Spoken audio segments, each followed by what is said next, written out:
Yo, what up, though? Source here. Welcome to another episode of Source and Company. Obviously, I am your host, Source, of course. As always, you can follow me on Instagram and TikTok at Source, of course. And you can follow the podcast, Source and Company, on YouTube, Spotify, Apple Podcasts, Google Podcasts, etc. All right. This is the first show of 2023. And as you can see, it's not just one piece of company. I usually have one guest, but we've got an ensemble. This is the part of the casting crew of a short film by the title Yogurt Raisin, which is executive produced by one of our members here today. I'm going to let him explain the film and how it came to be. But today we have executive producer Anthony Davis, director Michael Cooke, and three of the five main characters: Fallica, who plays Jacob, Miguel Lopez, who plays Carlos, and Trivon Howard, who plays Daryl. Did I mess up? That was good? I think it's good. All right. Right. Hired. You're hired. Thank you. How's everybody doing? Doing great. Good.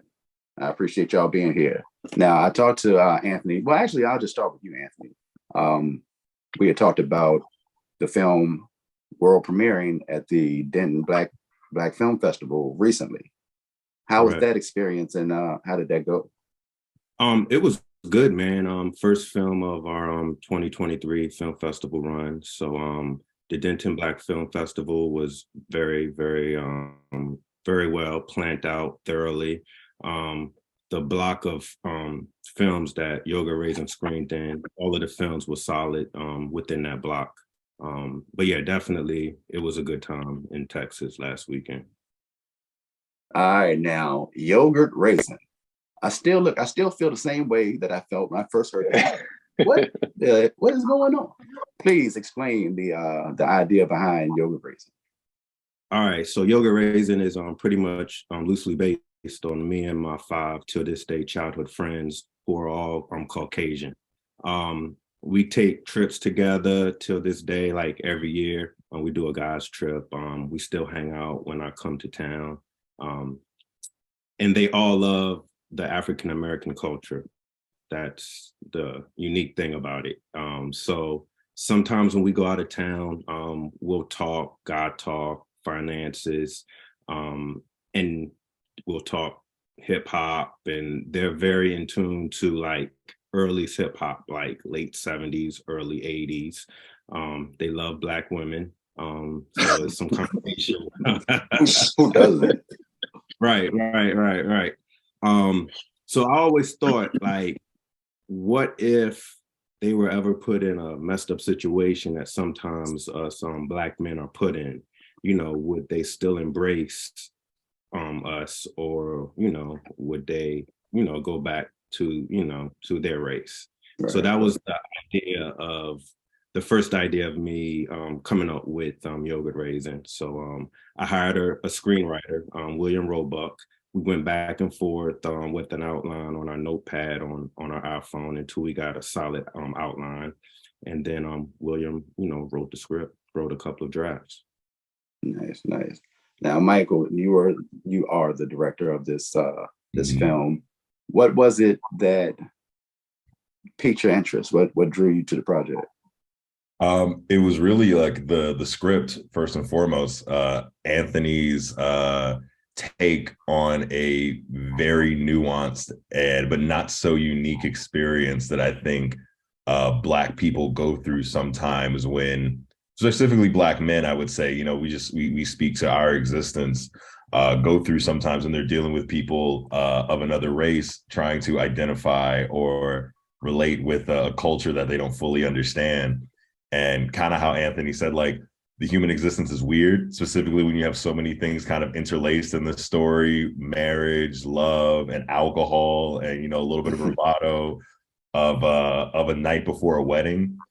So just kind of being able to tell a story about that specific point in time was really what I love. Stories like that kind of just put you into the middle of something, and as the viewer, you kind of have to piece this whole thing together. what came before, what comes after it. So, you know, just the possibilities of doing something like this is what attracted me to the project. That's dope. That's dope. Ron, Yes. I feel like you had the like. I mean, I don't know how to judge the difficulty of a role, but from my eyes, I feel like you had the hardest role. You were trying to, you know. I don't want to talk too much about the film in depth, but you know what I'm talking about. How was that experience for you? Was it a new experience for you, actually? It wasn't necessarily a new experience. It wasn't that exact experience, but yeah, how do I say? Like, I took some from my own personal stuff in the past and kind of mix it in with this awesome script that William wrote, and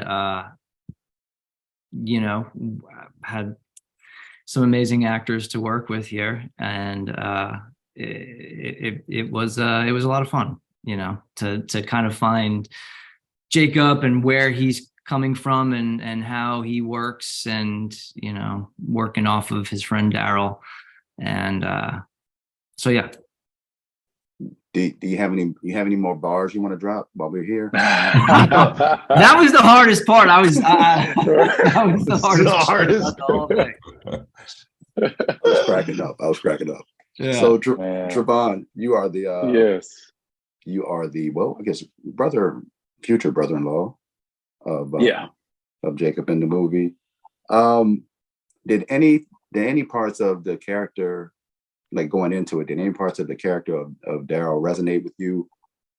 And did that make it easier or harder to play the role? This, again, like Mike said, the script was just so easy to fall in love with. I did like similarities and differences when it comes to Trivon and Daryl. Trivon never been in that situation personally, you know, but just being as creative as possible, and also like bouncing off of my cast members and just enjoying the ride. Daryl was just evolving, you know, from nonstop, from beginning to end.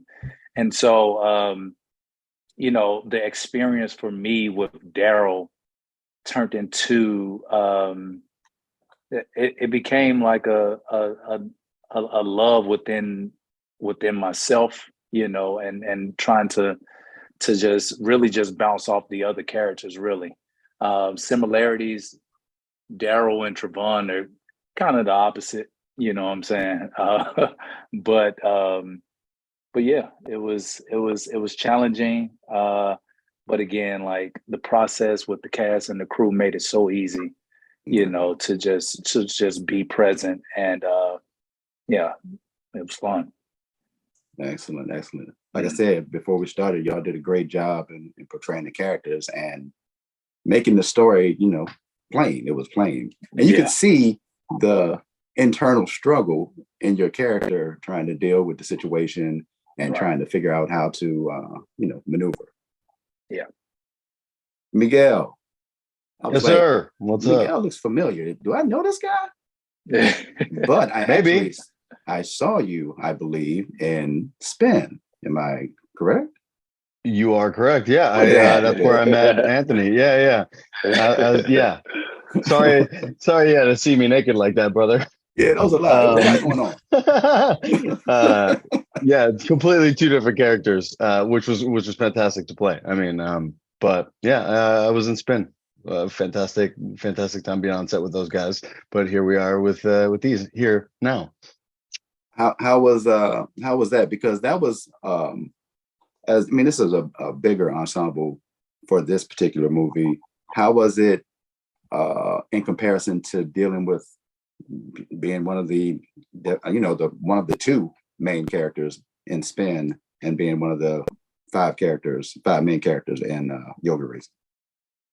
Well, with Spin, I mean, I had to play a character that I am not. He's a womanizer that deals with his demons, I guess, in a sense. And it really took its toll because I really had to delve into something that wasn't me. But being Carlos, Man, I'm the single guy. I wanted to party, and it was so much fun. I mean, they gave me so much like leeway with the script, and I got to participate with everybody. I was kind of the life of the party, so to speak. So I just here to. I mean, I was happier that I wasn't, raping a girl, and I was really enjoying my time getting to know these guys on set. They were all so much fun. Everybody was super professional, and I was just happy and to be working. We were all just coming out of this crazy pandemic, so I feel like the energy was there for all of us, and we all just really got to play. And I haven't done anything, and I want to play more, guys. So let's play more. Let's play more. I didn't even think about the fact that a lot of you may have been coming out of the pandemic and less work, and just anybody. How was that experience getting from 2020 to now? Because it's taken a toll on. I mean, we've seen people pass away. We've seen people struggle, lose jobs, all that. How's it been for you guys? Like, how have you been able to maintain and keep your sanity, really? One day at a time. Yeah. One day at a time, man. For me, like you said, I have lost a lot of people close to me. But I think, like Miguel said, being in the atmosphere, it just felt like family. It felt friendly. It felt very inviting. And I think once we got into that space, and as professional as we are, we kind of just went into our own world outside of COVID, outside of everything else. So for me, it was a breath of fresh air, if you ask me. Yeah. It was again, like it seems like a long time ago, but it wasn't. Like Right. it has been both a long experience and also, in the big scheme of things, a short experience. But I mean, really kind of being on set, bringing everyone's experience and professionalism to the role. Like everyone was masked, everyone was, tested at least beforehand. And at least for me, it was just kind of like reminding me like how fragile everything was, because I have lost people close to me as well. Like I hadn't gotten sick at that point, but I got sick later on that year, finally caught COVID. But it was just kind of like, a one day at a time thing. We did the best we could. We took all the precautions we could. We stayed as safe and as effective as we could. And, at the end of the day, we got an amazing project. So I think that's all you can really ask for once all is said and done. Indeed, indeed. So you got the, like I mentioned, the Denton Black Film Festival was recent. You had great reviews there. You all have the Toronto Black Film Festival coming up very soon. How exciting is that? Like that, I mean, from an outsider looking in, I'm like, oh, that's dope. It's Toronto and it's the Black Film Festival. Like it's just gotta be dope. Yeah. Yeah. It's good. It's a good look for us, good look for the film, good look for the actors. That's our first international. That'll be our international debut in Toronto. So I definitely can't wait to go up there and screen. It screens February 19th. February 19th. And the film festival is from the 15th to the 19th, right? 15th through 20th. The 20th. I believe that's correct. Okay. So we're missing two members, two of the main members of the cast, Q Parker and Wesley Tennyson. Is that correct? Right. Yes. Since they're not here to speak for themselves, anybody, let's start with Wesley, because we can get to Q, and just in case he pops in. What did Wesley bring to this experience? If you could speak on that, anybody, Ron? Miguel, He brought the mustache, man. He just brought the mustache. Yeah. He brought the most important prop that there was. No, he brought his humor, his personality, his character. He's super unique. I don't think. I mean, I definitely can't speak for him. I don't know if any of us can really speak for him. He's a joy. He's a joy. I wish he was here. Yeah, as an actor, getting to work with him, it was like, you kind of identify a few people who are going to be your linchpins And it was definitely always to say, like, again, all the actors, well, all of you guys worked really well together, but it was comforting as a director to know, like, I could turn the camera to anyone, if we just needed to. And Wesley was there, still in character at all times, like still kind of in the moment as well, like offering his own sort of impromptu takes, because I wanted these guys to, I'd roll the camera sometimes just to kind of like get like just go. We'll start whenever we're ready. Like I wanted this to feel like a group of friends who'd known each other for years on camera. And Wesley was just like right there, like locked in with everybody else. So that's what I got to say about Wesley. Yeah. And the other character, which was Bryant, as the name of the character, it was Q Parker. Q is a founding member of the Grammy award-winning 112. Yeah. Did y'all just walk in and see this dude and be like, "Hey, you look familiar. Do I know you from nowhere?" I had a little shock moment. I was like, oh my God. Oh my God. I used to listen to all of your music with all the women. It was so good. But yeah, we had our moment. But I wish he was here too. Where is he? Where is he? Can we just all call him at the same time? Right. See who gets Everybody.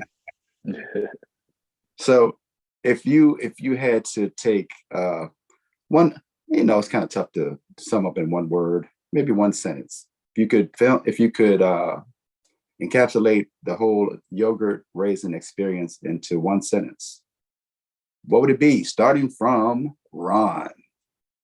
One sentence.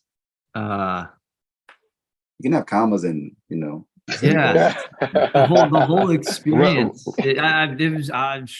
It was one of the best experiences I've ever had, from the audition, the very initial audition, to the day we wrapped and we all said, hopefully, we'll see each other and work again soon.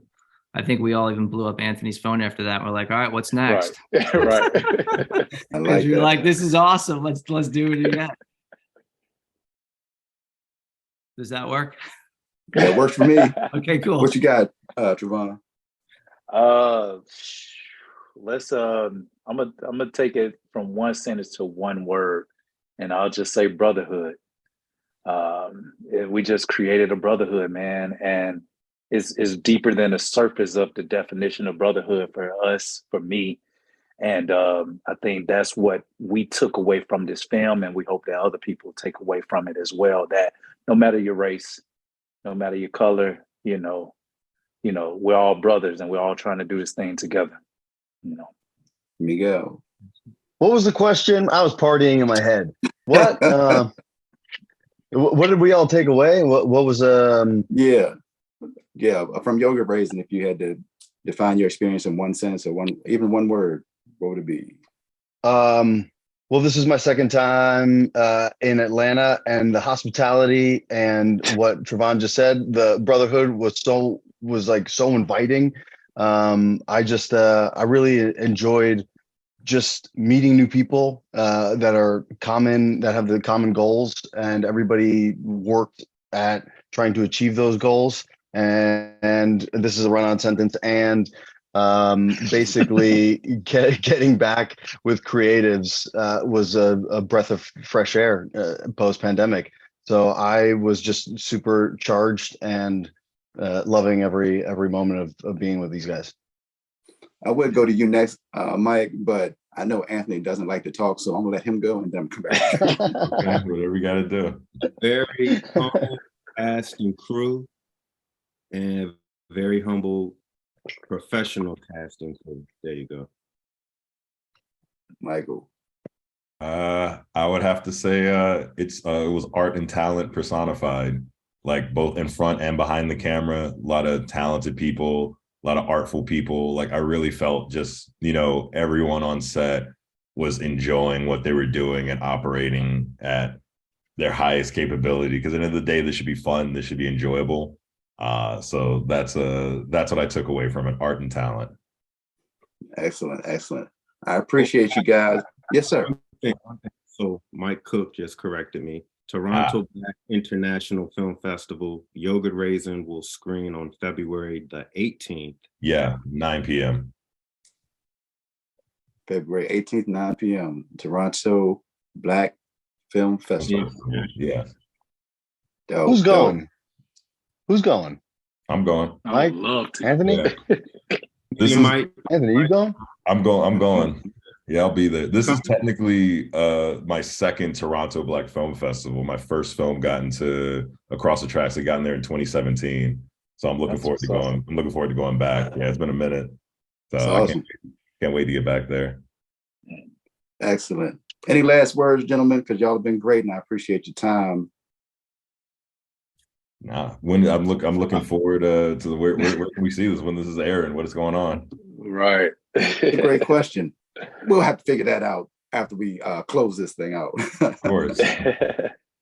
But yes, once again, thank you all for joining me today. Yogurt Raisin, which will be at the Toronto Black Film Festival, February 18th. And hopefully we'll get to see it. The rest of us will get to see it at some point in time. Yes. All right, y'all. Appreciate it. Sauce out here.